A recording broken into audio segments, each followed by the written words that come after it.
وہ یہ ہے کہ جو صورتحال پیدا ہو گئی جس کا میں نے بھی آپ سے تفصیل سے ذکر کیا پہلے 9 مئی کے بعد خاص طور پر اس وقت میرے لیے یہ ذاتی طور پر ممکن نہیں ہے کہ ان حالات کے اندر قیادت کی جو ذمہ داریاں ہوتی ہیں وہ میں نبھا سکوں، وہ میرے لیے ممکن نہیں ہے. اس لیے میں سیکرٹری جنرل تحریک انصاف کی جو ذمہ داری ہے اور کور کمیٹی کی ممبرشپ اس سے میں مستعفی ہوں گا. جو میرے خیالات ہیں، ایک یہ وجہ بھی ہے کہ میں کھل کر بات کرنا چاہتا ہوں کہ کیا کرنے کی ضرورت ہے. میرے خیال میں اس وقت سب کو ہمیں کھل کر بات کرنی چاہیے، اور ظاہر ہے کہ جب آپ ایک اہم ترین عہدے کے اوپر بیٹھے ہوئے ہیں تو پھر یہ بنتا نہیں ہے کہ آپ اپنی کوئی انفرادی رائے جو ہے وہ الگ سے وہ دیں. تو اس لیے ان عہدوں سے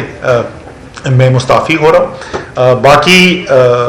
17 مہینے گزرے ہیں، میں سیکرٹری جنرل کی ذمہ داری میں نے نبھائی ہے، جس میں 13 مہینے سے زیادہ جو ہے وہ شاید تحریک انصاف کا مشکل ترین وقت تھا. اور میں دل سے شکریہ ادا کرنا چاہتا ہوں اور خراج تحسین پیش کرنا چاہتا ہوں تحریک انصاف کے ورکرز کو، لیڈرز کو، ٹکٹ ہولڈرز کو. جس طریقے سے میں نے ان کو محنت کرتے دیکھا ہے، جس دلیری سے، جس حب الوطنی سے میں نے ان کو کام کرتے دیکھا ہے، میں بحیثیت جو میری ذمہ داری تھی سیکرٹری جنرل، میں ان سب کا، جیسے میں نے کہا، میں دل سے شکریہ بھی ادا کرنا چاہتا ہوں اور میں خراج تحسین بھی پیش کرنا چاہتا ہوں. میرے خیال میں یہ ورکر جو ہیں، تحریک انصاف کے کارکنان جو ہیں، یہ محب وطن پاکستانی جو ہیں، یہ پاکستان کا ایک بہت بڑا اثاثہ ہیں. اور ایک دفعہ پھر آخر میں یہ مطالبہ کروں گا کہ ان میں سے بہت سارے اس وقت بے گناہ لوگ جنہوں نے کوئی غلط کام نہیں کیا ہے اس وقت اسیر ہیں،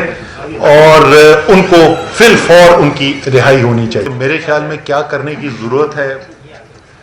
پاکستان کو اس بحران سے نکالنے کے لیے، اور آخری جو ہے وہ میرا لائحہ عمل آگے کیا ہے، وہ میں یہ 4 چیزیں آپ کے ساتھ کور کروں گا. سب سے پہلے تو جی 9 مئی کو شروع کرتے ہیں. 9 مئی کے دن جو واقعات ہوئے اس کی مذمت جو ہے وہ تقریباً تمام لوگ کر چکے ہیں، لیکن میں ذرا سے تفصیل میں جان چاہتا ہوں کہ کیوں وہ واقعات جو تھے، 9 مئی کے جو واقعات تھے، وہ کیوں ملک کے لیے خطرناک تھے. جو اس دن ہوا، لوگوں کی جانیں گئیں، زخمی ہوئے لوگ، املاک تباہ و برباد ہوئیں، سرکاری بھی اور نجی بھی. لیکن شاید سب سے زیادہ جو اس دن خطرناک بات ہوئی کہ ایسی تنصیبات جن کا فوج سے تعلق تھا ان کے اوپر حملے کیے گئے. فوج کا پاکستان کے اندر کیا اس کی اہمیت ہے، میرے خیال میں اس کا سب سے اچھا تجزیہ عمران خان صاحب نے پیش کیا.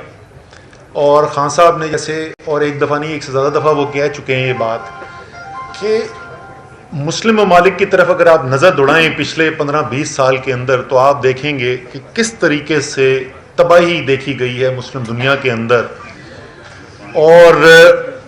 خان صاحب نے ایک سے زیادہ دفعہ کہا ہے کہ اگر وہ نہ پاکستان میں ایک ڈسپلنڈ اور طاقتور فوج ہوتی تو شاید ہمیں بھی ویسے ہی حالات دیکھنے کو ملتے جیسے شام کے نظر آئے، جیسے عراق کے نظر آئے.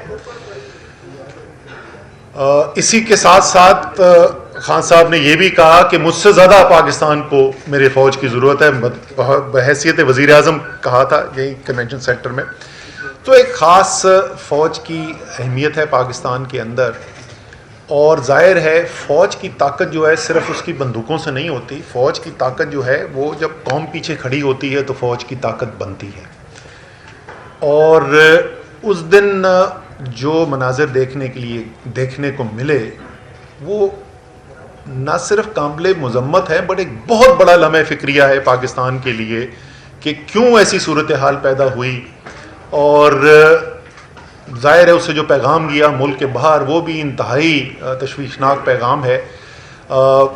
تو پہلے بھی اس کی بات کی جا چکی ہے. میرے خیال میں ایک شفاف تحقیقات ہونی چاہیے جس کے اوپر قوم کو اعتماد بھی ہو کہ جو تحقیقات کی جا رہی ہیں واقعی میں جو ذمہ داران ہیں جو ملوث تھے اس کے اندر ان کے اوپر بھرپور طریقے سے ایکشن ہونا چاہیے، لیکن ساتھ ساتھ یہ بھی ہونا چاہیے کہ جو بے گناہ ہیں، کیونکہ اس وقت ہزاروں لوگ جو ہیں وہ جتنی میرے پاس نالج ہے، میں تو جیسے میں نے کہا میں 15 دن کی قید تنہائی سے آ رہا ہوں، لیکن جو میں نے سنا ہے اس وقت ہزاروں کارکن جو ہے وہ لوگ زیر حراست ہیں، اور ظاہر ہے ان میں سے ایک بہت بڑی تعداد ایسے لوگوں کی ہے، شاید تقریباً تمام لوگ ایسے ہوں گے، بہت کم ایسے ہوں گے جو ملوث ہوں، اور زیادہ تر ایسے لوگ ہیں جو بے گناہ ہیں، تو ان کو چھوڑنا بھی جو ہے اور جلد سے جلد چھوڑنا جو ہے وہ بہت ضروری ہے۔ لیکن یہ تحقیقات ہونا، جو ملوث تھا اس کو سزا دینا، یہ انتہائی ضروری ہے۔ میرے لیے ذاتی طور پہ اس لیے بھی وہ اس دن کے مناظر ذرا زیادہ کیا کہنا چاہیے تشویشناک تھے، یا دل کو میرے زیادہ لگے، کیونکہ یہ میں پہلے بھی بات کر چکا ہوں۔ آپ مجھ سے آج کوئی ایسی بات نہیں سنیں گے جو آپ پہلے نہیں سن چکے ہیں،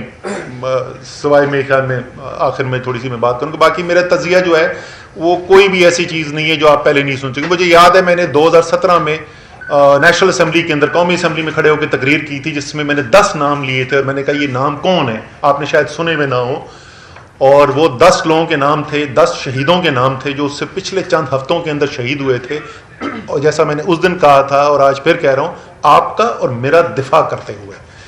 تو فوج جو ہے وہ صرف ان 2-3 بڑے جرنیلوں کا نام نہیں ہوتا جن کے نام ٹیلی ویژن کے ٹاک شوز کے اندر لیے جاتے ہیں یا جن کی پریس کانفرنسز کے اندر بات کی جاتی ہے۔ فوج لاکھوں لوگوں پر مشتمل ہے جو اپنی زندگی داؤ پہ لگاتے ہیں اپنے ملک کی حفاظت کے لیے، آپ کی اور میری حفاظت کے لیے۔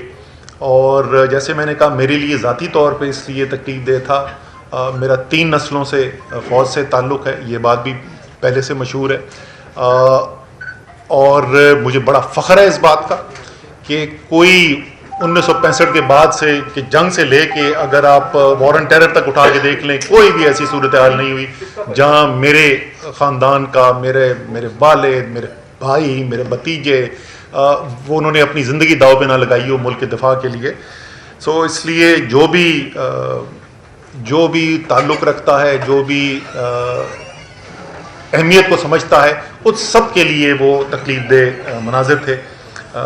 تو ایک تو یہ 9 مئی کے بارے میں یہ ضرور اپنے کہنا چاہتا تھا، اور میرے خیال میں تقریباً تمام قوم کے ساتھ جو ہے یہی اظہار خیال کیا گیا ہے، تو یہ کوئی بڑی یونیک بات میں نے نہیں کی ہے۔ لیکن اس کے ساتھ ساتھ صرف 9 مئی نہیں ہے، ہماری قوم اس وقت کدھر کھڑی ہوئی ہے، کہاں پہ ہم ملک کو لے کر آ گئے ہیں۔ میں ملک کو دیکھ رہا تھا، تجزیہ کر رہا تھا، جیل میں بیٹھ کے ٹائم بہت ہوتا ہے سوچنے کا، تو میں نے کہا 5 بڑے سٹیک ہولڈرز ہیں اس وقت پاکستان کے اندر۔ پاکستان کی عدلیہ، اعلیٰ عدلیہ میں تقسیم ہوا ہے، سارا پاکستان دیکھ رہا ہے کہ عدلیہ تقسیم ہے، عدلیہ فیصلے کرتی ہے، عمل درآمد نہیں ہوتا۔ ایک عجیب و غریب صورتحال ہے کہ وہ عدلیہ جس کے بغیر آپ کی آئینی طرز حکومت ممکن نہیں ہے، جس کے بغیر جمہوریت ممکن نہیں ہے، اس عدلیہ کے آپس میں اختلافات پیدا ہوئے میں اور اس کے فیصلے جو ہیں زمین پہ امپلیمنٹ نہیں ہو رہے۔ یہ کتنی خطرناک صورتحال